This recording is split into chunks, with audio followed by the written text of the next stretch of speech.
আজি আমি ধৰি ল'ব পাৰো যে এজন পুলিচৰ লৰাই আজি চাকৰিত যোগদান কৰিছে 2035 ত ৰিটায়াৰ 1000 টকা 6 - 3 বাকিখিনি ষ্টেট গভৰ্ণমেণ্টে দিলেও হ'ব গতিকে এই গোটেই কথাটো হ'ল it is a evolving subject আজি যি সকল নকৰো কিন্তু তেওঁলোকৰ কেছটো কেছ ল হ'ব নোৱাৰে কাৰণ এতিয়ালৈকে 30 বছৰ সম্পূৰ্ণ চাকৰি কৰি গতিকে মই ভাবো যে এন্টায়াৰ এজিটেশন ইজ প্ৰিমেচিউৰ আমি সকলো ইয়াত ন্যায় কৰিবৰ কাৰণে বহি আছো অন্যায় যে এও যদি ওপিএছত থাকিলেতেন তেও 12000 টকা পালেহেতেন এখেত আজি NPS methods lot of mechanism which will be evolved central গভর্নমেন্টে কনস্ট্যান্টলি কাম কৰি আছে আমি কৰি আবুৰ জমা দিলে এটা বেংকে সেই টকাবোৰ এৰি দিব নেকি আজি যে প্ৰত্যেকজন কৰ্মচাৰী নামত বেংকত টকাবোৰ জমা হৈ গল তেওঁলোকে এটা নিৰ্দিষ্ট সময়ৰ কাৰণে ফিক্স ডিপোজিট কৰি আছে এটা ৰাজস্থান গভৰ্নমেন্টক সেন্ট্ৰাল গভৰ্নমেন্টে কৈছে যে এটো আপুনি বেংকৰ লগত কথা পাতক টকাখিনিটো আমি ঘূৰাই দিব নোৱাৰো ছত্তীশগড়কো হেতু কৈছে তেওঁলোকে ওপিএছ কাক দিছে আজিৰ পৰা ৰিটায়াৰ হোৱা মানুহখিনিক দিব চেষ্টা কৰিছে তাকো ইলেকশ্যনৰ আগত ইলেকশ্যনৰ পিছত কি হয় কোনেও নাজানে যিমান কেখন ষ্টেটে কোনো ষ্টেটতো মই শুনা নাই যে ওপিএছ পোৱা এনপিএছ পোৱা মানুহে আজিকালি ওপিএছ পাই বুলি এতিয়া এই গোটেই ঘটনাবিলাক এটা ইভলভিং আমাৰ সিদ্ধান্ত হ'ল কৰ্মচাৰীসকলে কেতিয়াবা সেন্ট্ৰাল গভৰ্নমেন্টৰ লগত গলে লাভ হ'ব কেতিয়াবা সেন্ট্ৰাল গভৰ্নমেন্টৰ লগত গলে বেয়া হ'ব কিন্তু অসমত সদৌ অসম কৰ্মচাৰী পৰিষদৰ লগত কংগ্ৰেছ চৰকাৰৰ দিনতে আৰু সেন্ট্ৰাল গভৰ্নমেন্টত ৰেল আছে সেন্ট্ৰাল গভৰ্নমেন্টত ডাঙৰ ডাঙৰ অৰ্গেনাইজেশ্যন আছে তেওঁলোকৰটো কৰ্মচাৰী ইউনিয়ন সকলেটো পেনশনৰ কথা ডেফিনেটলি চিন্তা কৰি আছে তেওঁলোকৰ লগতো সেন্ট্ৰাল গভৰ্নমেন্টৰ কেতিয়াবাটো এগ্ৰিমেন্ট হ'ব আৰু তা কোৱা নাই কিন্তু সেন্ট্ৰাল গভৰ্নমেন্টে কি দৃষ্টিভংগী লয় আমি চোৱা উচিত কাৰণ আমি এটা সংঘীয় ব্যৱস্থাত আছো আজি কৈছে নহয় কংগ্ৰেছ সিদ্ধান্ত লোৱা হৈছিল যে অসমত আমি এনপিএছলৈকে যাম আজি এই গোটেই এনপিএছৰ সিদ্ধান্ত অসমত তৰুণ গগৈ চৰকাৰৰ দিনত বলবৎ কৰা হৈছিল it was A consensus at that point of time যে আমি গভৰ্নমেন্ট ট্ৰেজাৰীৰ পৰা ওপিএছ দিব নোৱাৰো কাৰণ আজি দিনত আমি 1100 কোটি টকা মাহত দিব লাগে এইটো যদি বাঢ়ি বাঢ়ি গৈ থাকে হস্পিটালত আমি ঔষধো কিনিব নোৱাৰিম ইন্টাৰেষ্ট আমাৰ লগত যোগ হৈ থাকিব ৰিটায়াৰমেন্টৰ দিনাখন আমি চাব পাৰো ভাই কৰ্মচাৰীজনে 1000 পাব লাগিছিল 800 পাইছে আমি কি সিদ্ধান্ত ল'ব পাৰো আমিতো সেন্ট্ৰেলৰ ওপৰত ডিপেন্ডেন্ট থাকিম আমি সিদ্ধান্ত ললো কালি আকৌ আপুনি আমাৰ সদস্যসকলে ক'ব মেডিকেল কৰক ইঞ্জিনিয়াৰিং কৰক ৰাস্তা কৰক লোন নলব লোন কিয় লৈছে একেবোৰ কথা আহিব তেতিয়া লোনটো আৰু বঢ়াই দিব লাগিব আজি যদি 1 টকা লৈছো কালি 2 টকা ল'ব লাগিব কৰ্মচাৰীসকলক ভালেই কৰিব বেয়াটো নকৰে আৰু আমাৰ মাত্ৰ 4 লাখ এমপ্লয়ী সেন্ট্ৰাল গভৰ্নমেন্টৰ অকল সিআৰপিআই হয় সব ৰাস্তাত নামি নাহিব নেকি সেইকাৰণে মই ভাবো যে আমি ইয়াক প্ৰপাৰ ইভলিউশনৰ কাৰণে ৰখিব লাগে 5 চনত চাকৰি যোগদান কৰা মানুহ 35ত ৰিটায়াৰ হ'ব আমি ইভলিউশন কৰিম আমি ইভালুৱেট কৰিম আৰু মোৰ মনত এনপিএছত যিটো পইচা তেওঁলোকে পালে যদি কম পায় আমিতো বিশ্বাস কৰো এটকাও কম নাপায় বেছি পাব কিন্তু চেকখন পালে 12000 টকা ষ্টেটে 2000 টকা টপ আপ কৰি দিলে হ'ল তাৰ কাৰণে ব্যৱস্থাটোৰ পৰিৱৰ্তন কিয় কৰিব লাগে টকাখিনি বেংকত আছে আৰু কৰ্মচাৰীজনৰ নামত বেংকত টকা থোৱাৰ কাৰণে 9% ইন্টাৰেষ্টটো আহি জমা হৈ আছে সেইকাৰণে এই বিষয় অকল আমি কাক আলোচনা কৰিব লাগিব 14 চনত চাকৰি থুমুৱা 12ত চাকৰি থুমুৱা 13ত চাকৰি থুমুৱা 17ত চাকৰি থুমুৱা তেওঁলোকেতো 35ত ৰিটায়াৰ হ'ব সেইখন চেক আমি চাব লাগিব যে সেই চেকখন কিমান টকাৰ চেক বোলে সেই চেকখন 30000 টকাৰ চেক হ'ব লাগিছিল কিমান 40000 টকা ষ্টেটে 10000 দি দিলে হৈ গল আমি মানুহজনক ন্যায় কৰিব লাগে গতিকে এই ধৰণৰ বিভিন্ন কথা ভাৰত চৰকাৰৰ পৰ্যায়টো আলোচনা হৈ চনত পইচা দি থকাৰ কাৰণে কৰ্মচাৰীক দিয়ে দিব পৰা নাই কালি মমতা বেনাৰ্জী ডাঙৰীয়ানীয়ে হিন্নাখন কৈছে মোক যি কৰক কৰক মাৰি পেলাওক মই দিব নোৱাৰো দিয়ে হাউচত ষ্টেটমেন্ট দিছে কাৰণ ক'ৰ পৰা দিয়ে দিব গতিকে এই কথাবিলাক হৈছে যে টকাটোতো কোনেও প্ৰিন্ট নকৰে আকৌ জিএসটি বঢ়াব লাগিব আকৌ মানুহৰ পৰাই টকা ল'ব লাগিব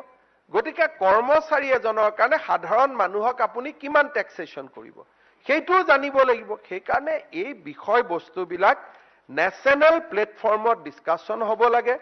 আজি অলৰেডি আন্দোলন কৰাৰ কাৰণে ফৰ্মত ডিসকাশন হ'ব লাগে আজি অলৰেডি আন্দোলন কৰাৰ কাৰণে নেশনাল প্লেটফৰ্মত কথাবোৰ উল্লেখ হৈছে নেশনাল প্লেটফৰ্মত ডিসকাশন হ'ব মই হাউসক এইটো এসুৰেন্স দিব পাৰো যে উই এনপিএস আনিম কাৰণ that was a decision with কৰ্মচাৰী পৰিষদ যে আমি সেন্ট্ৰেলৰ লগত একেলগে যাম বহুত কষ্ট হয় যেতিয়া এতিয়া মই শুনি আছো যে আৰু 6% দিয়ে দিব সেন্ট্ৰেল গভৰ্নমেন্টে 6% দিয়ে মানে মাহত সাডেনলি 300 কোটি টকা আমি বেছি দি দিব লাগে কৰ পৰা পাম but we are standing by our effect from the date of central government দিছো আৰু কৰ্মচাৰী ক্ষেত্ৰত এইখন চৰকাৰৰ ব্যৱহাৰ এলাগে কাম কৰিম কোনো প্ৰবলেম নাই খালি 35 চনৰ চেকখনলৈকে আমি ৰখিব লাগে আৰু মপিএস পোৱা মানুহ এজনৰ লগত ওপিএছৰ গ্যাপ কিমান হয় তেতিয়া আমি এটা যদি পলিসি ডিসিশন লব পাৰো যে ইন্টারেস্ট তেও পালে 20000 টকা ওপিএস মতে পাব লাগিছিল 22000 টকা বেংকৰ পৰা যে আজি ঝাৰখণ্ড ছত্তীশগড় সব ইলেকশনৰ আগত কৰা এনাউন্সমেন্ট এবিলাক কোনো জিকা সরকার কোনো কিবা আগতে জোতা কিনিলেহে গ্যারেন্টি দিছিলে গ্যারেন্টি আরে সরকারত থাকুতে গ্যাৰেন্টিৰ কাম নাই এটা সৰকাৰ নাথাকুতে বাহিৰত গ্যাৰেন্টি সেইকাৰণে মানুহে সৰকাৰত থাকুতে কাম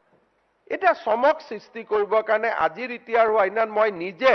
অশোক গেহলত ডাঙৰীয়া মোদী ডাঙৰীয়া মই একেলগে আমি চিফ মিনিষ্টাৰ কনক্লেভ এখনত একেলগে ভাত খাইছিলো মই গেহলত ডাঙৰীয়া খুদিছিলো যে বেংকৰ পৰা টকাবোৰ ঘূৰাই পালে নেকি বোলে টকা পোৱা নাই ঘূৰাই তো কেনেকুৱা ডাঙৰ ঘটনা এটা টকাও যদি আমি ঘূৰাই নাপাও কি অৱস্থা হৈ যাব আৰু ঘূৰাই পালে টকাখিনি কোনে পাব বেংকৰ একাউণ্টত যাব সেই মানুহজনৰ আমিও ওপিএস দি থাকিম মানুহজনৰ টকাটো বেংকৰ একাউণ্টত যাব হাউসক এটাই প্ৰস্তাৱ ৰাখিম যে আমি ডিফাৰেন্সিয়েল পেমেন্ট কৰাৰ কাৰণে মন এটা ৰাখিব লাগিব 35 চনত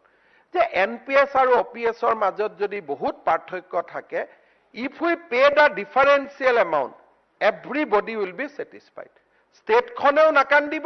কৰ্মচাৰীজনৰ পৰিয়ালেও নাকান হেনেকুৱা প্ৰচেষ্টাত আমি আগবাঢ়ি গৈছো আজি যিখিনি চেক আমাক দেখুৱা হৈছে এখিনি that checks do not reflect the reality of the situation যিখিনি অফিচাৰ লগত কথা পাতো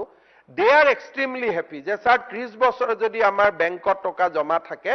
আমি মিনিমাম ইন্টাৰেষ্টটো এইটো টকা পাম আজি যেটো আন্দোলন হৈছে এটো এডভান্স আন্দোলন হৈছে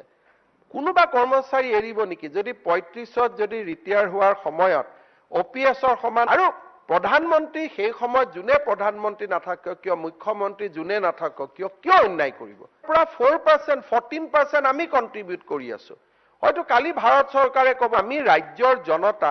ৰাজ্যৰ বাহিৰ সুখ দুখৰ লগত একেলগে থাকি আমি আগবাঢ়ি যাব লাগিব আৰু এনপিএস এছ'চিয়েশ্যনক আৰু ভাৰত চৰকাৰৰ বিভিন্ন প্লেটফৰ্মতো আমি কথাবোৰ উলিয়াই আছো যে আমিতো কাকো অন্যায় কৰিব নোৱাৰো কৰ্মচাৰী টেক দিস ষ্টেট অলসো